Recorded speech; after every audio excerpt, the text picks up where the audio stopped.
Panorama group, जो सोचता है वो करता है। नमस्कार, न्यूज हाट के खास प्रोग्राम सियासत में आप सभी दर्शकों का बहुत बहुत स्वागत है। मैं हूं करिश्मा और हमारे साथ मौजूद हैं न्यूज हाट के senior journalist Chandan Jha. Sir नमस्कार। नमस्कार करिश्मा, धन्यवाद। सर, पप्पू यादव को लेकर के इतने दिनों से खबर चल रही थी कि पप्पू यादव किसको सपोर्ट करेंगे। रुपौली में 10 तारीख को उपचुनाव होने वाला है, इसको लेकर तमाम तरह की बातें कही जा रही थी और पप्पू यादव अपना पता नहीं खोल रहे थे कि आखिर किसको सपोर्ट करेंगे।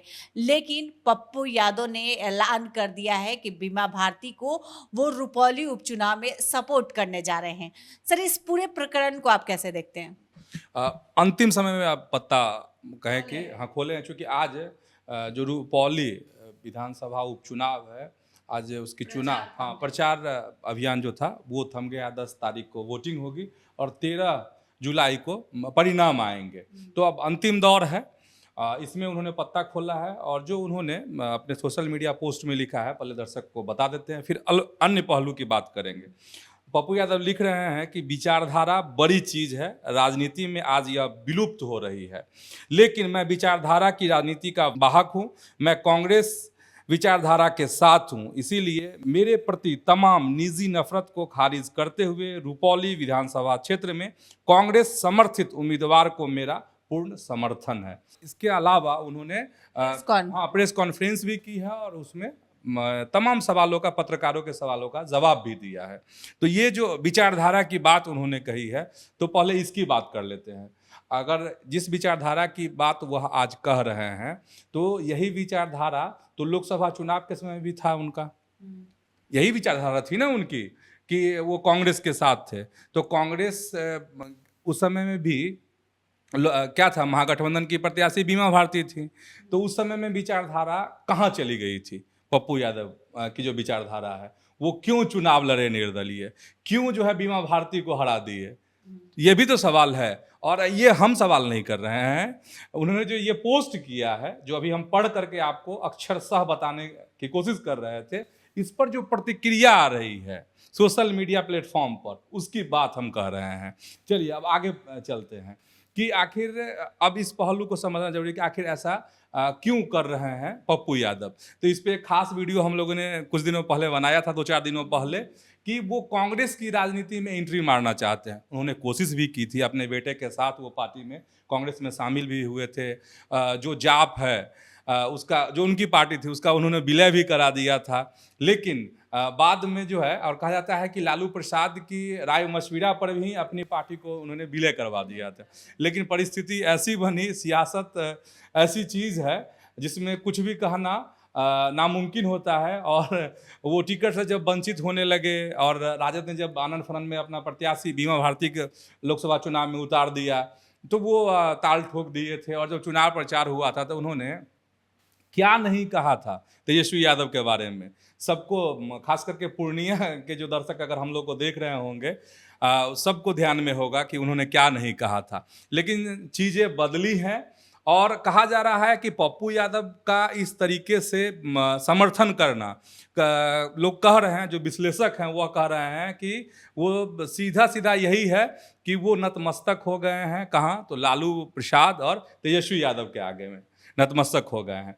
अब है कि 2-3 चीज़ है, जैसे कि बीमा भारती भी उनसे पर्सनली मिली थी, उनके घर गई थी और बीमा भारती ने इस उपचुनाव में, विधानसभा उपचुनाव के लिए समर्थन मांगा था। तो उन्होंने उसमें बयान दिया था पप्पू यादव ने कि ये घर की बेटी हैं। तो ये सब चीज़ें पहले क्यों नहीं था? लोकसभा चुनाव में क्यों नहीं था?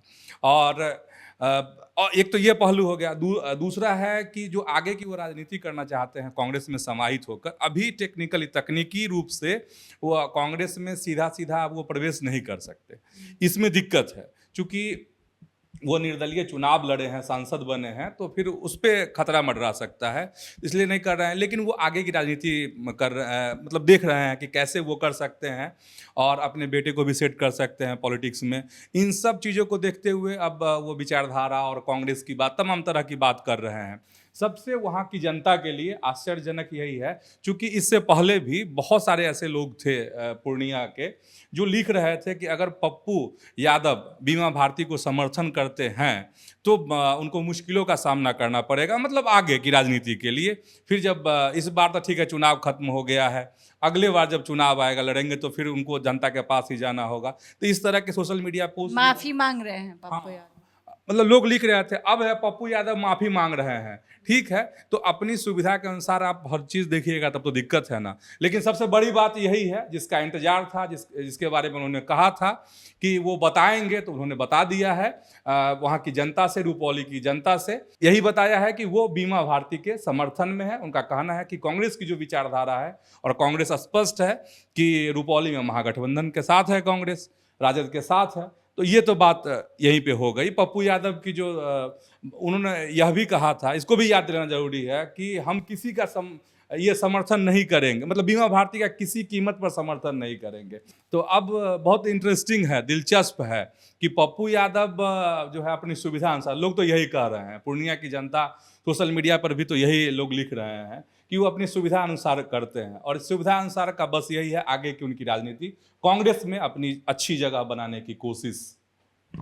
तेज प्रताप यादव का सर एक वीडियो काफी सोशल मीडिया पर वायरल हो रहा है। वो शिव की भक्ति में लीन दिख रहे हैं, शिव को पकड़े हुए हैं और उनका एक अलग अवतार देखने को मिल रहा है। इस वीडियो को आप कैसे देखते हैं? हाँ देखो करिश्मा, जो वीडियो वायरल हो रहा है उसकी खूब चर्चा है बिहार में भी, और तमाम जगहों पर इसकी खूब चर्चा है। कहा जा रहा है कि वो दिल्ली में शनि धाम मंदिर है, उसमें उन्होंने पूजा अर्चना की, और कहा जाता है कि रुद्राभिषेक उन्होंने किया था, और उस करवाया। हाँ, रुद्राभिषेक करवाया और किया भी, चूँकि वो खुद उन्होंने पूजा अर्चना की है, तो इसलिए किया भी कह सकते हैं, करवाया भी कह सकते हैं।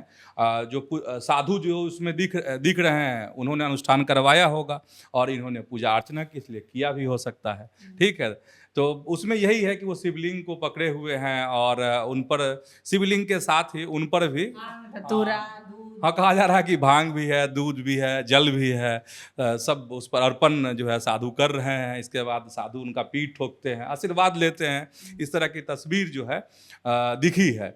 और तेज प्रताप की तो खास बात है ही, वो इस तरह की भक्ति की तस्वीर कई बार उनकी दिखी है, कभी बांसुरी बजाते हुए, कभी वृंदावन में, कभी और भी तरह की पूजा अर्चना करते हुए, आराधना करते हुए, इस तरह की तस्वीर उनकी दिखती है। लेकिन जब तेज प्रताप की बात कर रहे हैं तो उनकी थोड़ी सियासत की भी बात करनी चाहिए, हम लोग को बताना चाहिए दर्शकों को। तो दो पहलू बता देते हैं तेज प्रताप को लेकर। तेज प्रताप, अच्छा रुद्राभिषेक लोग क्यों करते हैं? तो मतलब जनरल जो है एक सामान्य सोच यही है कि आप कष्ट में रहते हैं या कोई कष्ट आपको घेर नहीं ले, इसलिए रुद्राभिषेक करवाया जाता है, इस तरह की पूजा की जाती है। तो कुछ कष्ट तो है, कुछ ऐसा दिख रहा है, सियासी रूप से वो इन दिनों उतने मजबूत नहीं दिख रहे हैं।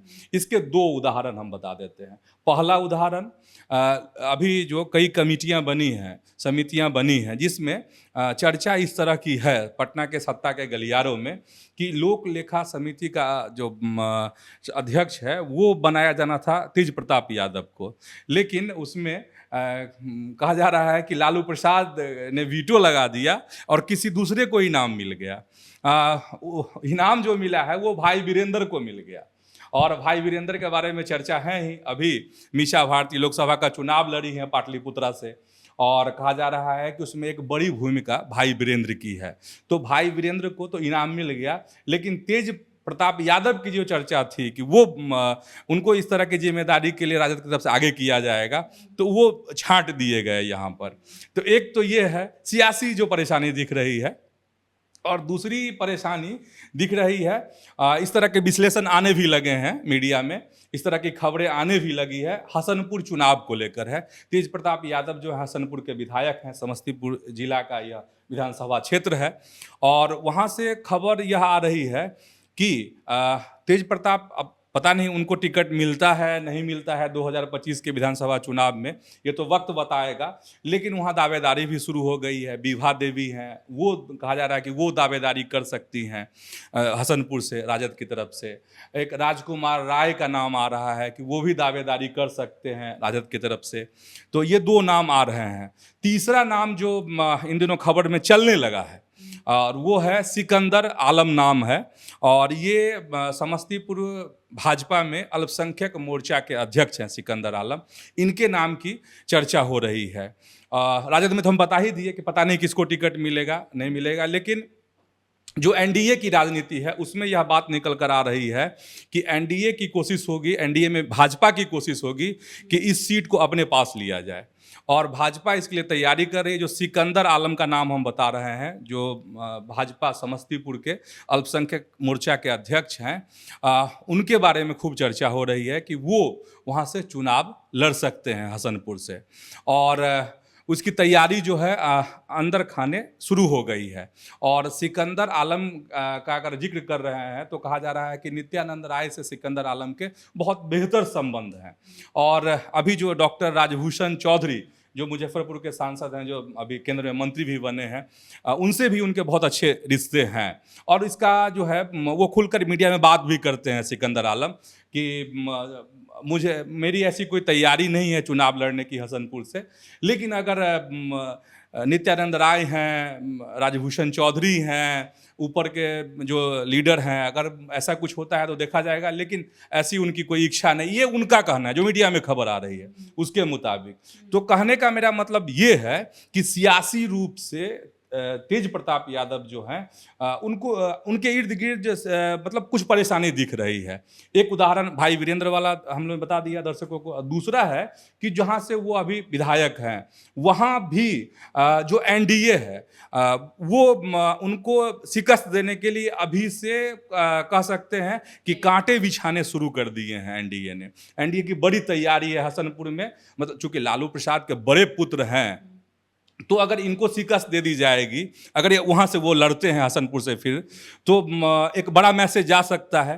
तो अभी से तैयारी एनडीए में शुरू हो गई है, भाजपा इसकी तैयारी शुरू कर दी है। तो ये सब परेशानी है अभी फिलहाल जो दिख रहा है तेज प्रताप यादव को लेकर राजनीतिक रूप से जो मुझे दिखा है। करिश्मा सर, कन्हैया की हार का जिम्मेवार कांग्रेस ने आपको ठहराया है, इस बयान को आप कैसे देखते हैं?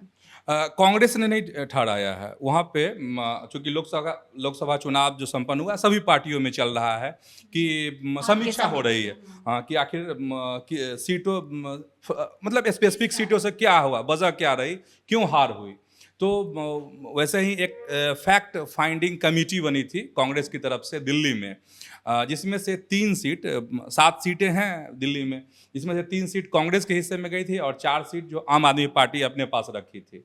तो कांग्रेस के जो 3 बड़े नेता कह सकते हैं, जिसमें उदित राज हैं, इसके बाद जेपी अग्रवाल हैं और कन्हैया कुमार है। कन्हैया का बिहार से ताल्लुक है, वो ताल्लुक रखते हैं, यहाँ से संबंध है उनका, बेगूसराय के रहने वाले हैं। तो इस लिहाज से भी हम अपने दर्शकों को खबर बता रहे हैं कि कन्हैया कुमार ने जो फैक्ट फाइंडिंग कमेटी बनी कांग्रेस की दिल्ली में, उसमें कमेटी के सामने में तीनों ने, जेपी अग्रवाल ने भी, उदित राज ने भी और कन्हैया कुमार ने यही कहा है कि आम आदमी पार्टी की वजह से वो चुनाव लूज कर गए, हार गए। जिसमें कन्हैया कुमार ने कहा है कि जो व्यवहार होना चाहिए था आम आदमी पार्टी के कार्यकर्ताओं की तरफ से, पदाधिकारियों की तरफ से, वो जो है नहीं मिला, और जो साथ मिलना चाहिए था वह नहीं मिला। जो आम आदमी पार्टी के नेता हैं वो अपने वोट जो हैं वो ट्रांसफ़र नहीं करा सके कांग्रेस पार्टी को, इन्हीं वजहों से हार मिली है।